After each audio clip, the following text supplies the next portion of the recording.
This episode is brought to you by Woodward Summer Camps, where adventure meets progression. If your kids love skiing, snowboarding, skateboarding, or mountain biking, Woodward is the ultimate summer playground.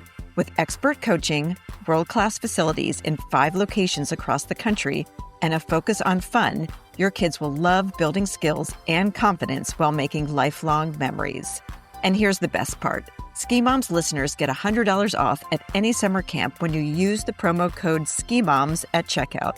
Spots go fast, so head to woodwardcamp.com and use code SKIMOMS to save. Give your kids the summer of a lifetime.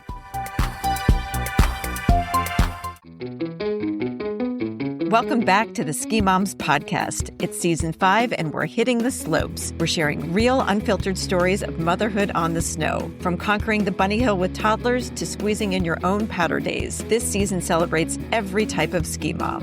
Thanks for joining us. We've got a great season lined up, and be sure to subscribe so you never miss an episode. The Ski Moms are so excited to welcome back Joyce Schulman.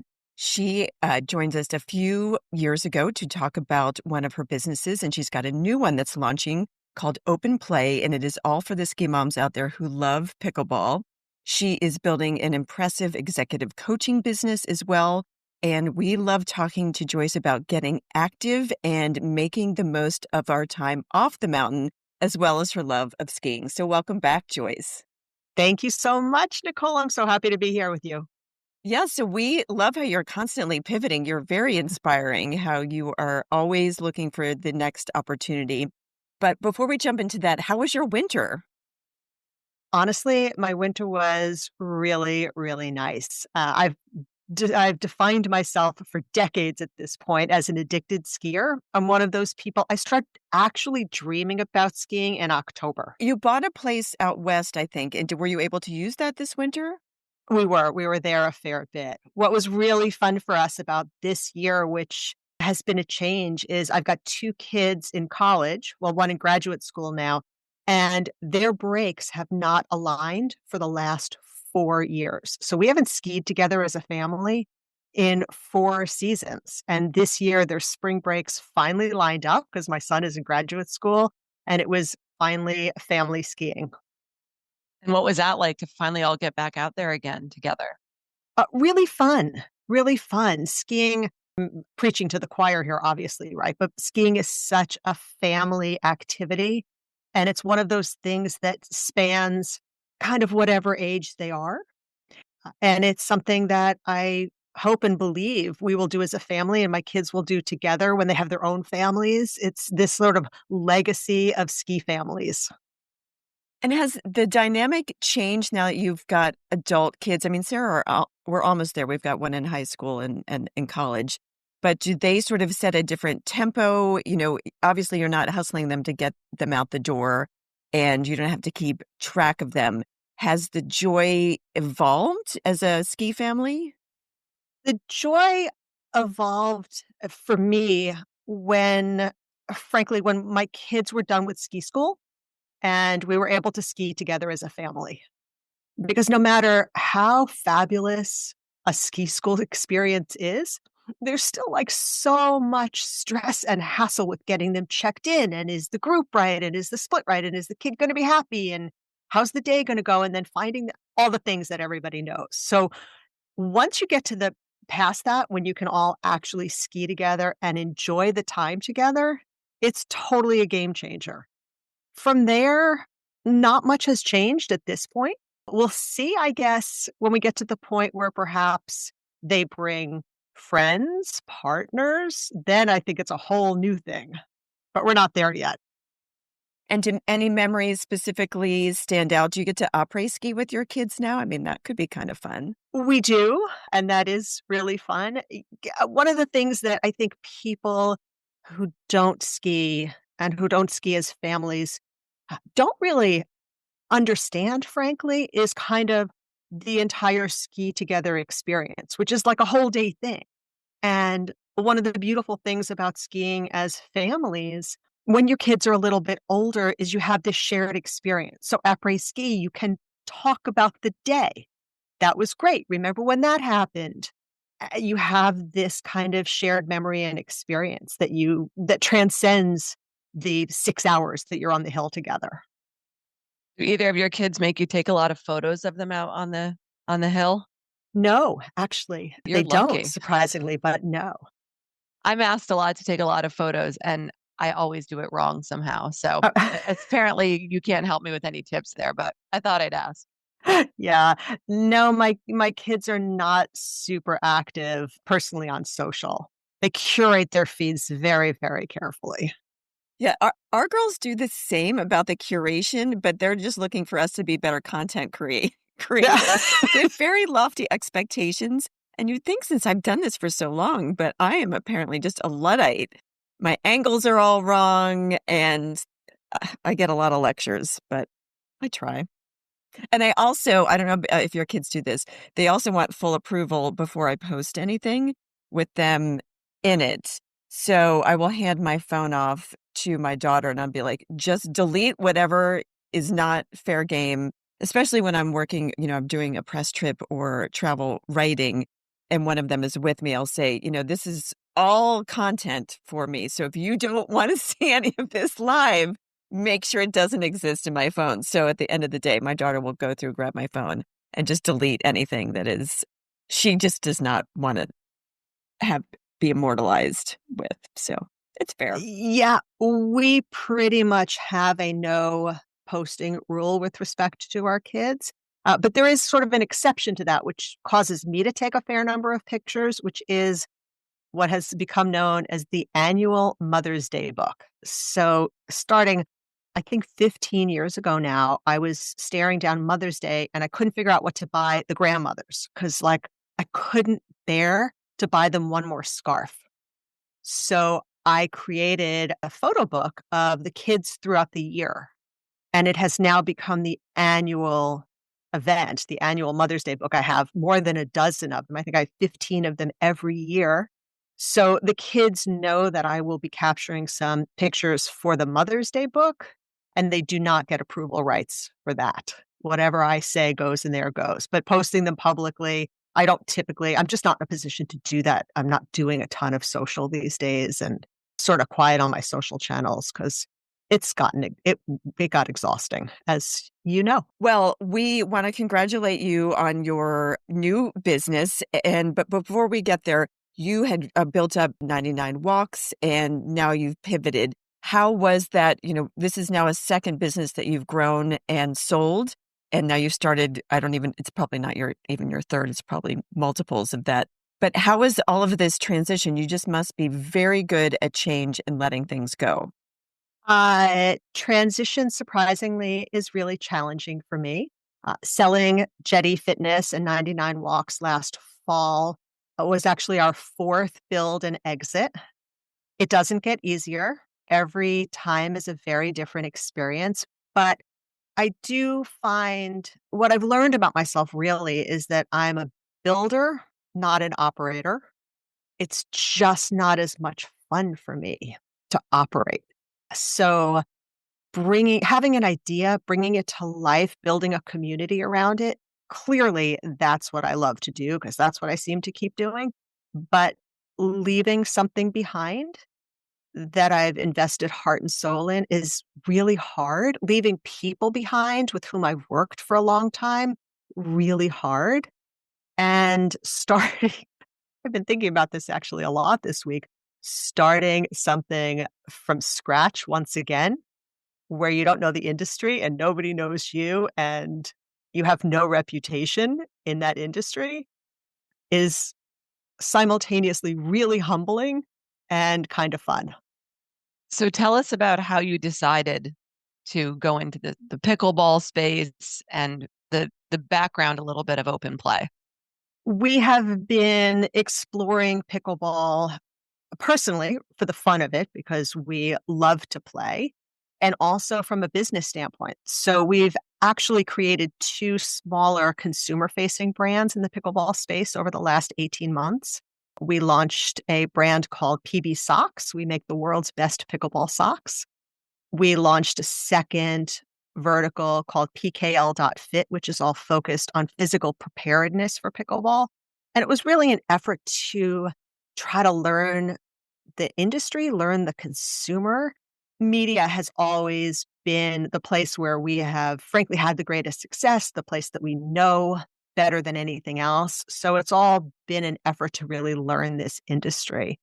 And then the pickleball industry is so young, honestly. It's exploded.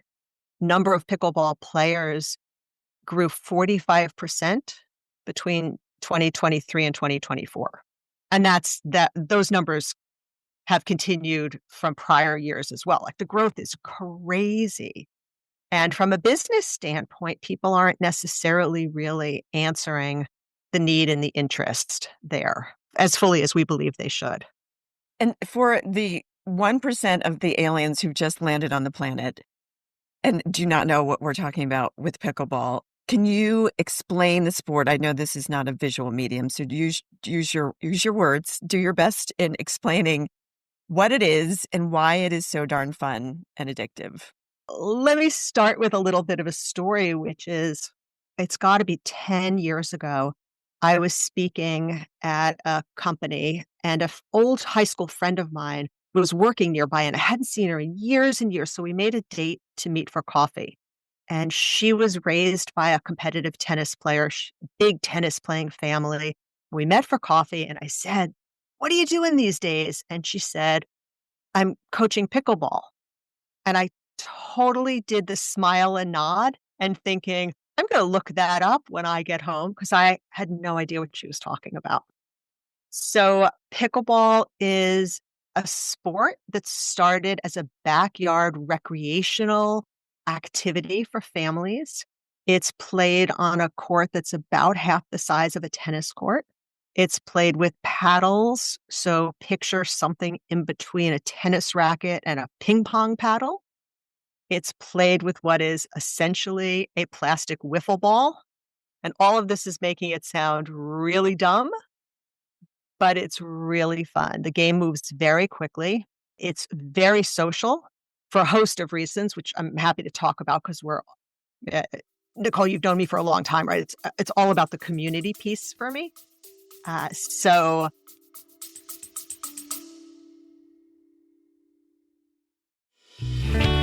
Ski season may be wrapping up, but it's the perfect time to shift gears from powder days to patio days with Patio Place at Ski Haus. With 3 locations in Salem, New Hampshire, where you can shop tax-free, Woburn and Framingham, Massachusetts, Patio Place at Ski Haus is your one-stop shop for everything you need to transform your outdoor space. From premium patio sets and umbrellas to fire pits and accessories, they've got your summer setup covered. Shop online, then swing by to test it, feel it, and get expert advice from the pros. Your dream backyard starts here, and every order is placed in store. Whether you're hosting neighborhood barbecues or just soaking up sunshine with your morning coffee, the Patio Place at Ski Haus helps you make the most of outdoor living. Stop by Salem, Woburn, or Framingham and head to skihaus.com. That's skihaus.com to check store hours and get exact locations.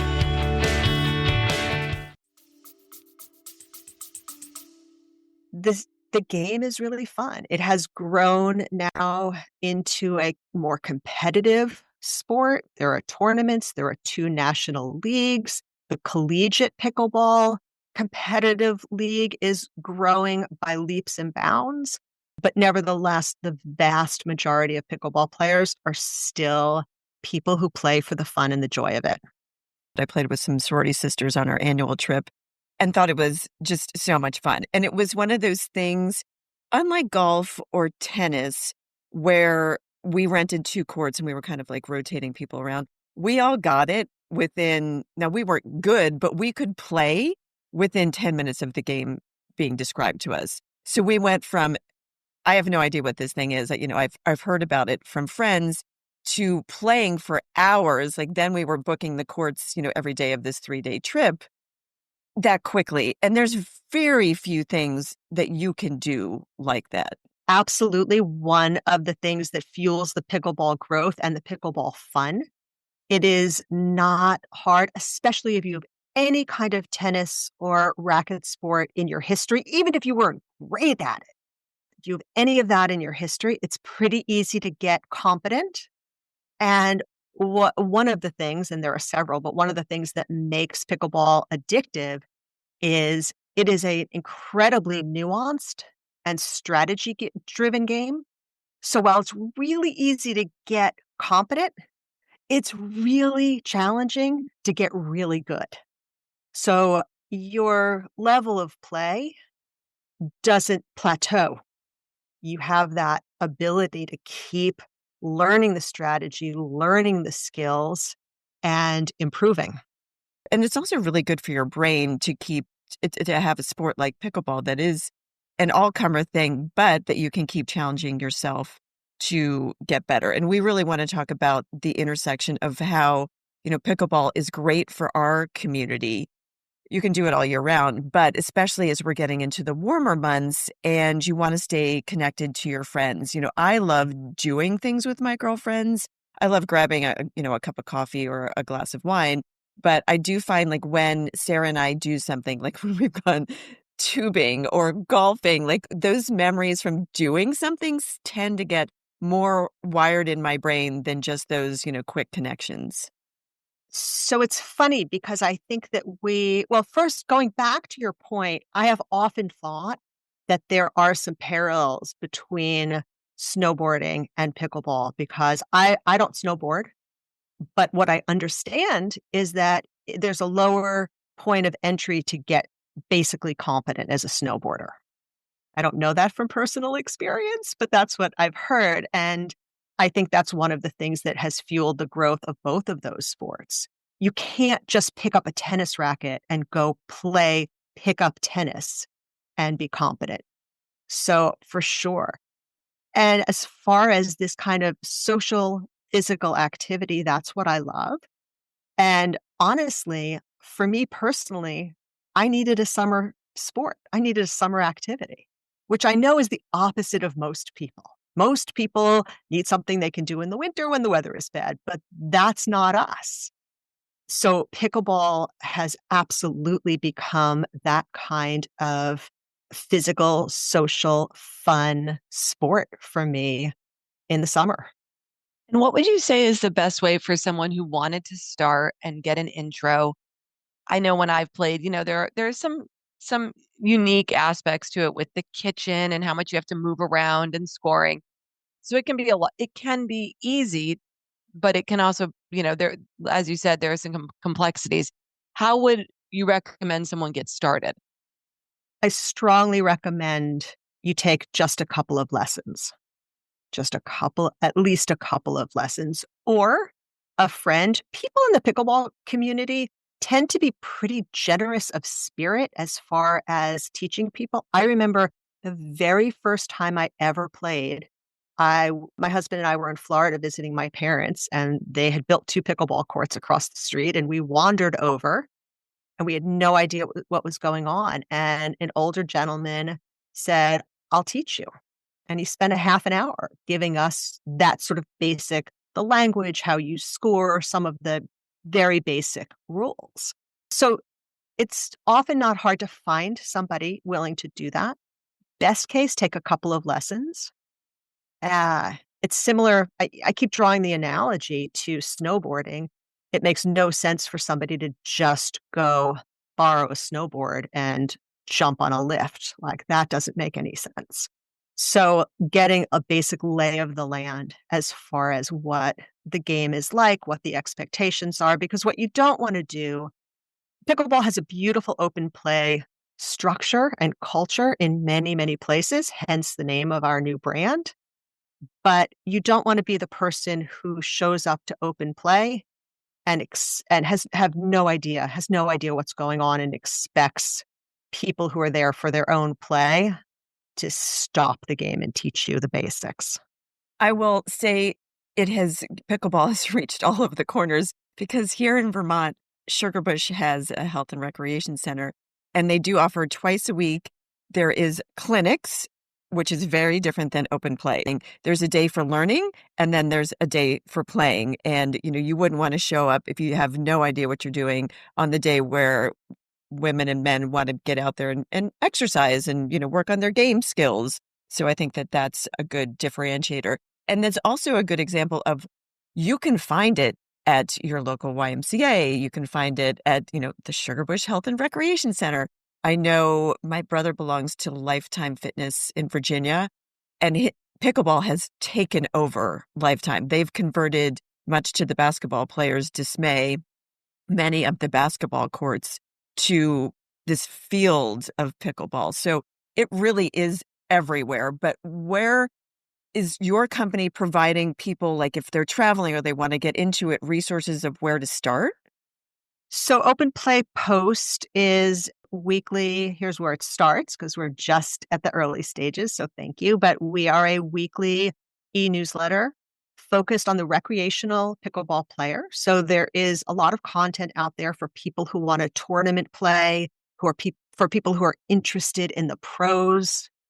But for those of us who play for the joy of it, that's really our focus. So all the things that you need, the whys, why pickleball is great for you, the how to prepare for pickleball, the basic kind of tips, right? Not how to rock your serve or how to manage this kind of shot, but much more of the culture and the fun of it. And I should know this, but do we need 4 people to play? The vast, vast, vast majority of pickleball play are doubles. There is a singles culture.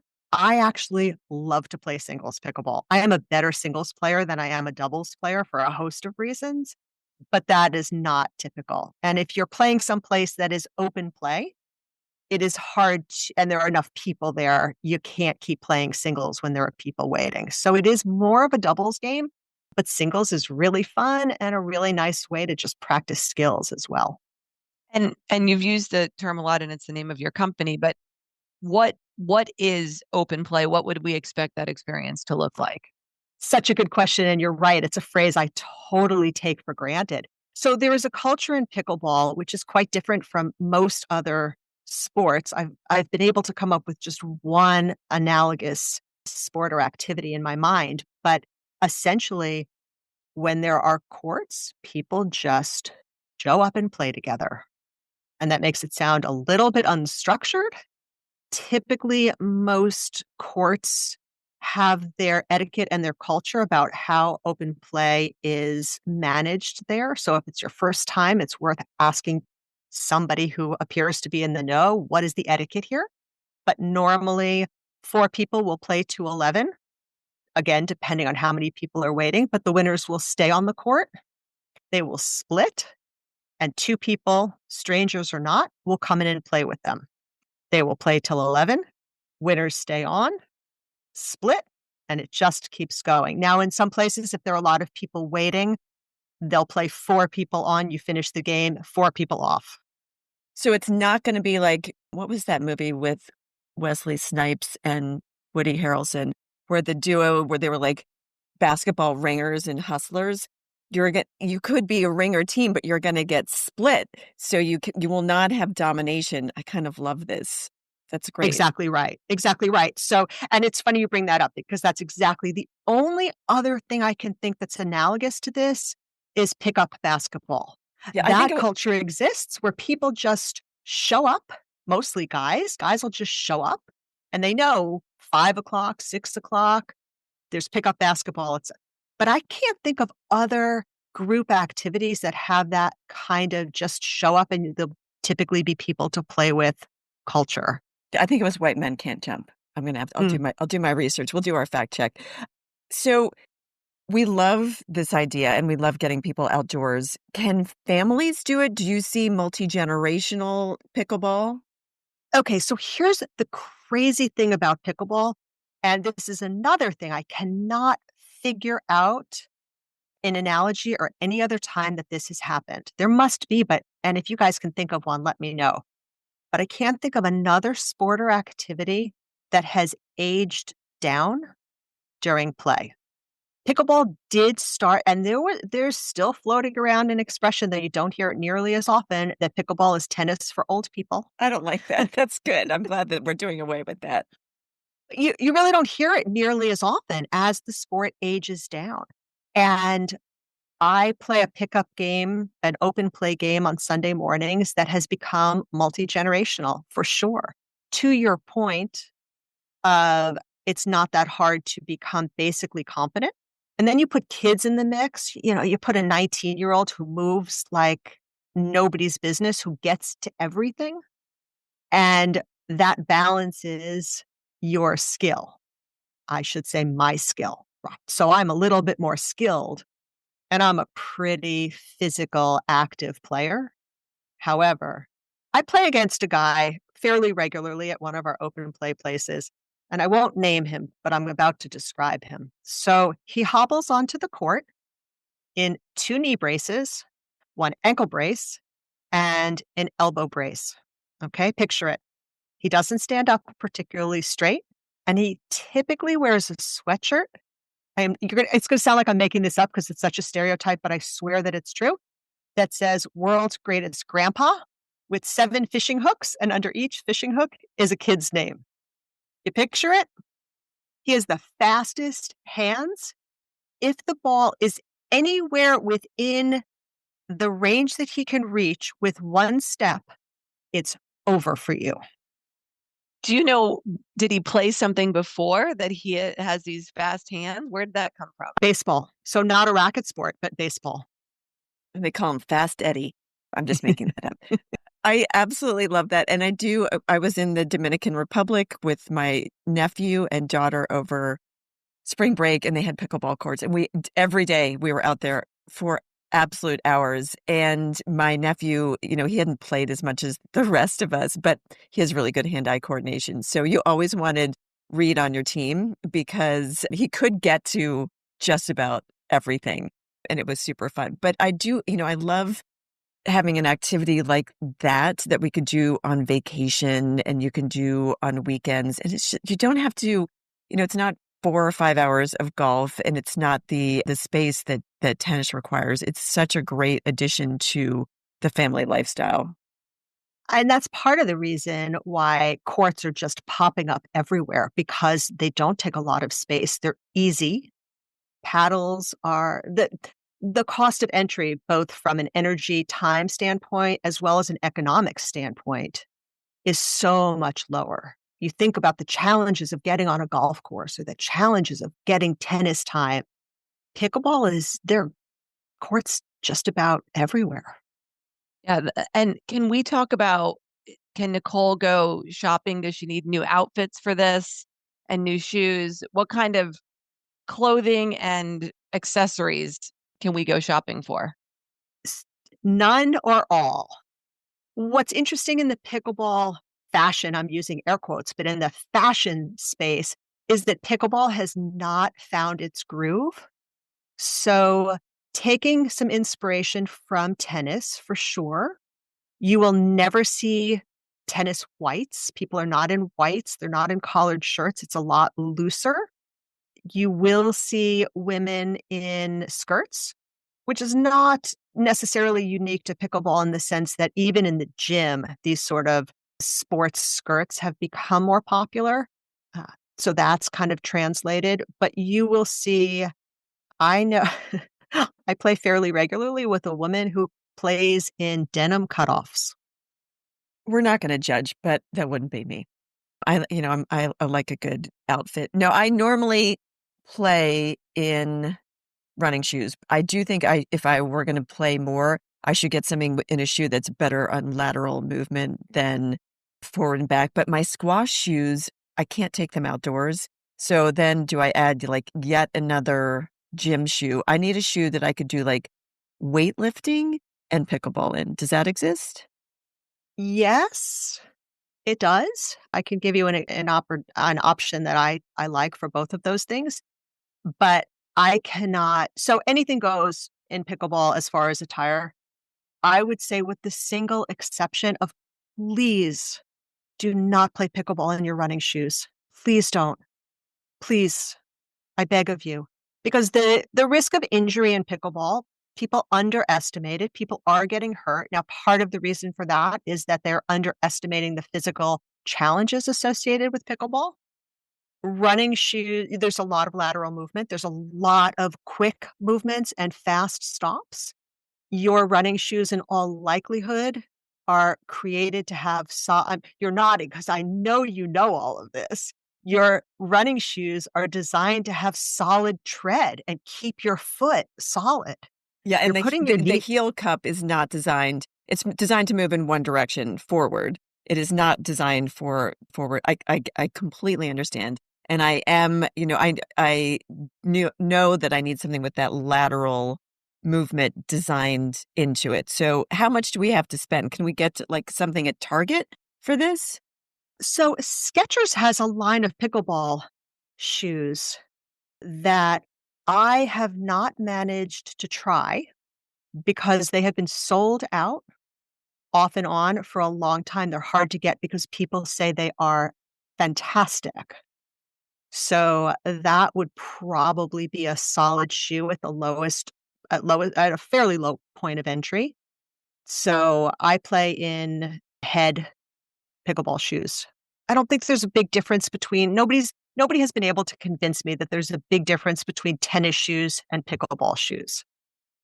And then we were talked a touch about injury. Now, we're assuming most of our ski mom community, they're active all year, but there is, that stopping and starting that you're probably not getting in skiing or not getting in the gym. So it, similar to tennis, you do need to be a little bit warmed up before you get out there. What should we be kind of doing to prep? We've taken the beginner clinics and now we're ready to do a little bit more open play. Are there some things that we should be doing to get ready? So as, we're playing in our 40s, 50s, 60s, where we're going to not get injured. So it is shocking to me how many people, including athletes who should know better, including myself, will show up on a pickleball court. Open play, this is the typical warm up. You arrive, you say, let's warm up. You go up to the net, up to the no volley zone or the kitchen line, whatever you want to call it. Gentle back and forth a little bit. You take a couple from the baseline, and within 2 minutes, somebody in the group will go, okay, I'm ready. And everybody else will go, okay. And now you're playing full out. It's madness, truly. So yes, preparing your body for sure. I believe that the most important thing is actually activating your hamstrings and your glutes. So different ways that you can do that, a host of sort of exercises, but that's important. Getting your calves and ankles. So Achilles, ankles, feet, hamstrings, and glutes. I think those are probably the most important. And what you do to do that really depends on your level of fitness and what you're accustomed to. But if your mind is on those things, the other piece that I'm a big proponent of, which I think is really important for people who are big skiers, is a lot of foot mobility and foot strength. Because for all of the wonderful things that skiing does for you, it does not build that kind of ankle strength and foot strength because you're really locked in your ski boots. So spending more time barefoot, there are some specific exercises for feet and ankle strength, not just mobility, but strength that should be part of everybody's practice. And then you've built up within Open Play some fitness tools for the community. Can we access those how do we get those resources?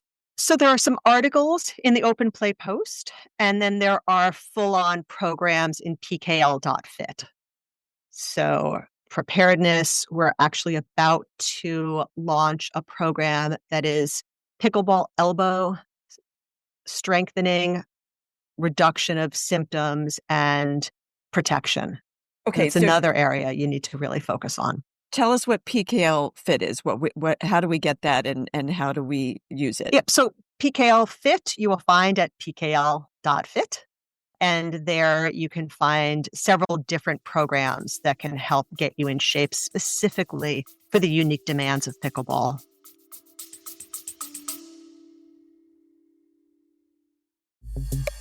This episode is brought to you by Loam, the ultimate mountain biking pass for families who love to ride together. With access to top bike parks across the country, your Loam Pass will make it easy to plan summer adventures on two wheels.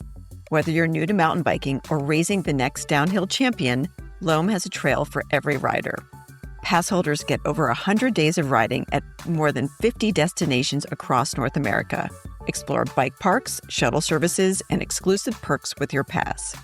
Ski Mom listeners get 15% off with code SKIMOMS2515 at loampass.com. That's LOAM pass.com. And our discount code is SKIMOMS2515 for 15% off your pass. Hit the trails with Loam and the Ski Moms.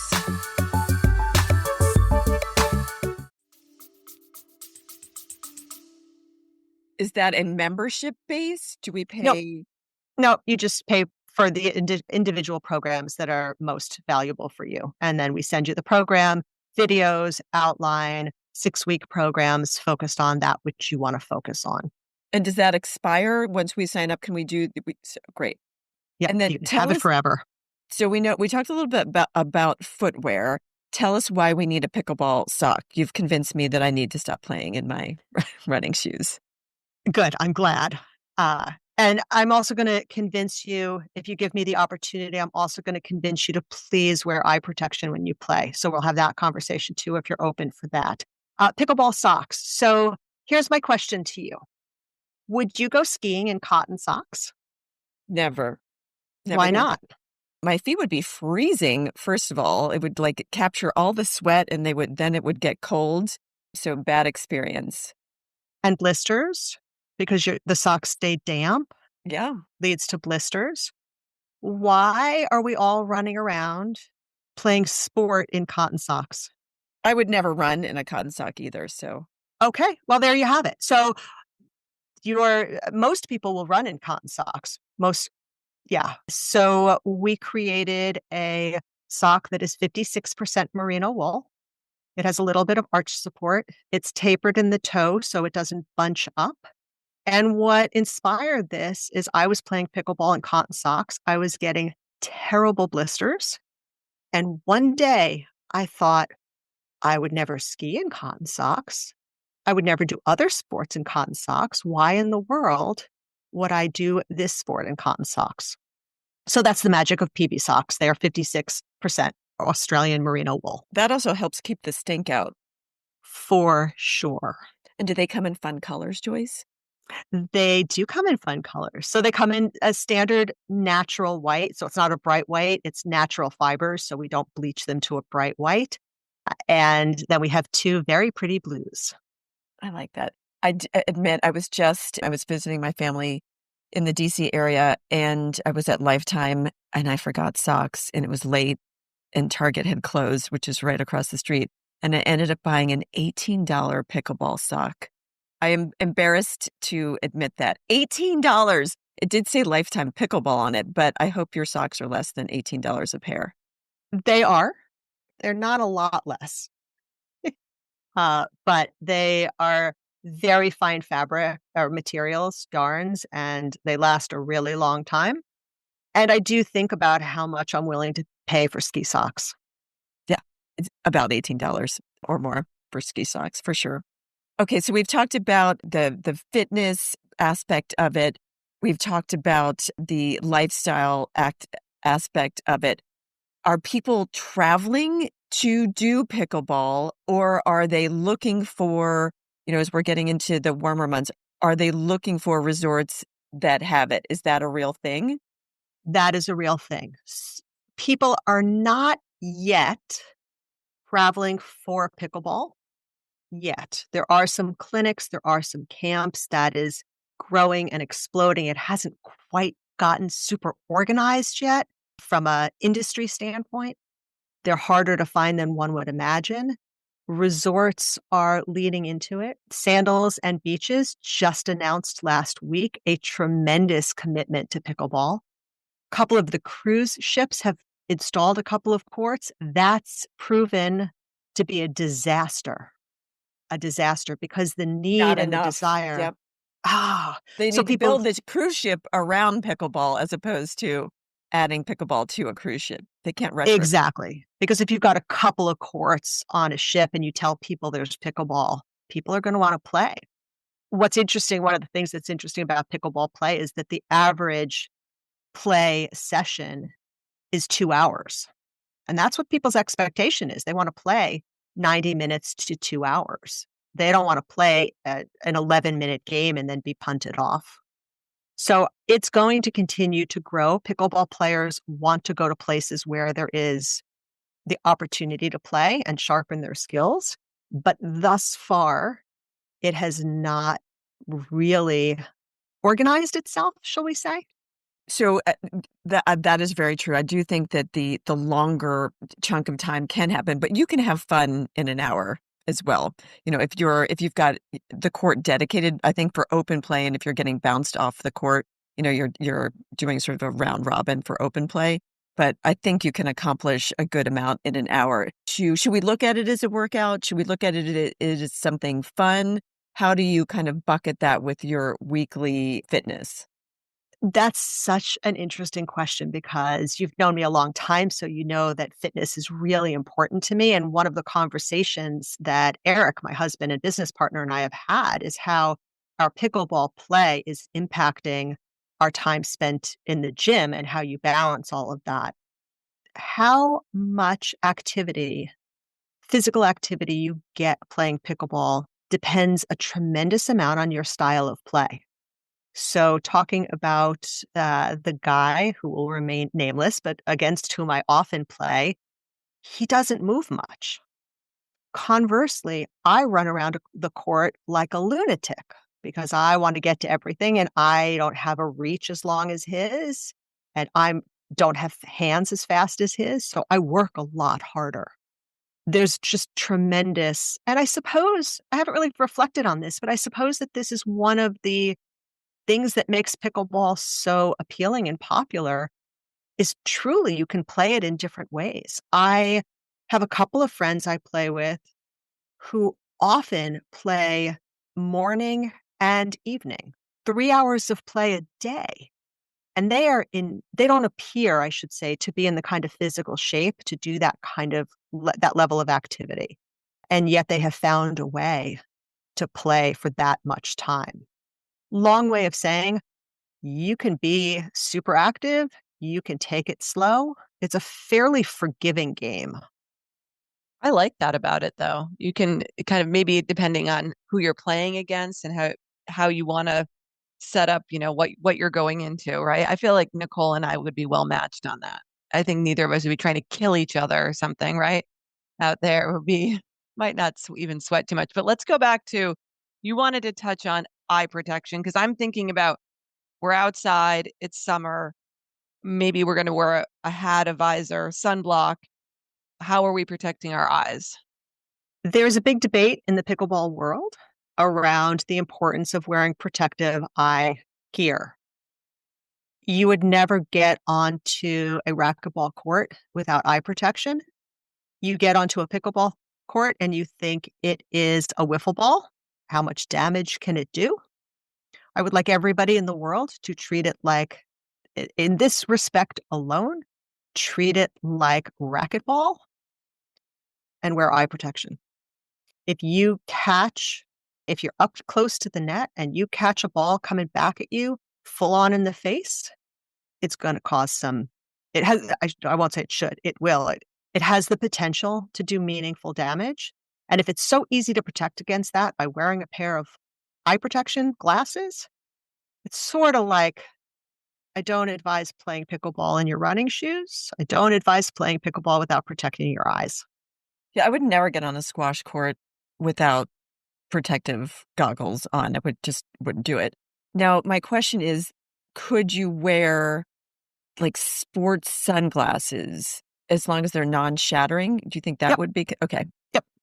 Because I don't know if I'd want to bring my squash goggles. They're definitely goofy looking out on the. I wear goofy looking goggles when I'm playing indoors, and they're white, so they're a little goofy looking, and I don't care. Anything else that you want to tell ski moms that are on the fence? They haven't tried this and, they see it all over their neighborhood.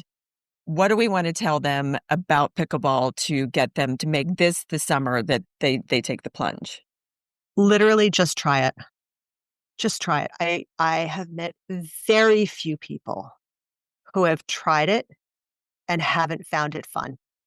And I suppose that's the last piece of it, which is play for fun. Just play for fun. You don't need another sport where you've got to be the best in the league or you've got to improve your skills or your play. If you want to move to that level, great. But this is your opportunity to have an activity that's social, that's outdoors, that's physical, that keeps your concentration in that keep you in the moment way. It checks so many boxes and it's really fun that anybody who is active and curious and doesn't take the leap to really give it a try is doing themselves a disservice because they're missing an opportunity. In Maryland, there are neighborhoods that they chalk out pickleball lines and then they have those portable nets. And I've heard some communities get feisty about pickleball because of the noise. And then also because, it's taking up space on streets. I mean, mostly people do it in cul-de-sacs. They would chalk out the lines. And I'm just thinking, people, you're getting community members outside playing. Like, this is what we want to spend our communal energy is griping about people literally getting outside and doing the thing we're trying to get people doing, connecting and getting them offline. Any thoughts and feelings on that, Joyce? There are battles raging, battles in communities. And part of it is that pickleball is loud. It's a little louder than tennis. It's not that much louder than tennis. But there is also a move afoot to create a line of quiet paddles and quiet pickleballs. Thus far, I'm not aware of a quiet paddle and ball system that plays exactly the way you're accustomed to playing, but we're close. So I think once they find a way to dampen the noise a little bit, some of that will settle down. But I suppose there are always going to be people who are, yelling, "Get off my lawn." Well, on a more sprightly, springy, happy note, I know when we finish a golf game, Sarah and I love an Arnold Palmer or an iced tea. That's just kind of part of our rituals. Are there pickleball post-game rituals? People are reaching for their electrolytes? Do they go for a gin and tonic? Like, what's happening on the pickleball scene? Again, this is a new kind of space and that kind of culture, that après pickleball culture has not quite grown up yet. I was playing the other day and the woman who wears the cutoffs, who's a very good player, so no shade on her. She's a very good player. She just will play in whatever she happens to be wearing, cracked a beer on the side of the court. I was playing in Park City, which is one of my favorite places to play. They have fantastic courts in Park City, public courts. And I discovered that there is a margarita culture. Fridays, at least last year, Fridays at the Park City courts. But so far, that post-game, post-session culture has not quite happened. For me, this sounds really boring, but I am a protein shake girl. Well, it sounds like there's a lot of opportunity, Nicole, for us to start playing and play around with different après pickle options. Maybe a margarita, maybe electrolytes, depending on the day of the week. Yeah, it could be like a mojito or a no-hito, depending like how much more you wanted to play. I know we have one in the Ski Mom's Après Ski cocktail book. I think there's a no-hito in there. So we might be mixing that up. And then which one of us is going to build the court? That's the question. I feel like you'd be better with chalk and fighting with neighbors, maybe. The other thing that you can buy is a half net where you just need a little bit of space where you can just practice what is referred to as your short game. So the dinking game that you play close to the net, really good practice and drilling. Joyce, thank you so much for your time, your energy, for always being curious. And you are one of our favorite guests. We can't wait to see what company you invent, 3 years from now. but keep those communities growing and going. They're so important. And thank you for all your time today. Yeah, I just wanted to make sure we know where we go to sign up for the weekly newsletter. Thank you, Sarah. So openplaypost.com, you will find a library of all of our content to date and an opportunity to subscribe to get our weekly newsletter going forward. Awesome. Thank you. Hey, Ski Moms, we hope you enjoyed today's episode and got some great tips for your next family ski adventure. If you had as much fun listening as we did making this episode, we'd love for you to hit that subscribe button so you never miss out on our latest episodes. And don't forget to rate and review us. Your feedback helps us bring you more of the content you love and helps other ski moms find our podcast. Plus, we love hearing from you. So whether you're on the slopes or just dreaming of your next snowy getaway, stay connected with us. Follow us on social media, share your favorite episodes with your friends, and let's keep this awesome community growing. This summer, Ulster County is the perfect place for a family-friendly getaway. From farm festivals to fireworks, there's something for everyone, just a short drive from the mountains. For family fun, you can pick strawberries and enjoy farm fun at Kelder's Farm. Watch homemade boats float down the river at the new Paul's Regatta. Or how about a kid-free trip to enjoy wine and live music at the Robabero Winery? Everyone will love celebrating the 4th of July with a fireworks spectacular over the Hudson. And don't miss Maverick Family Saturdays in Woodstock with live music made just for kids. Looking for more? Ride the Catskill Mountain Railroad's Ice Cream Express or visit the Teddy Bear Museum in Kingston for a dose of nostalgia. Make Ulster County part of your summer plans. Learn more at visitulstercountyny.com.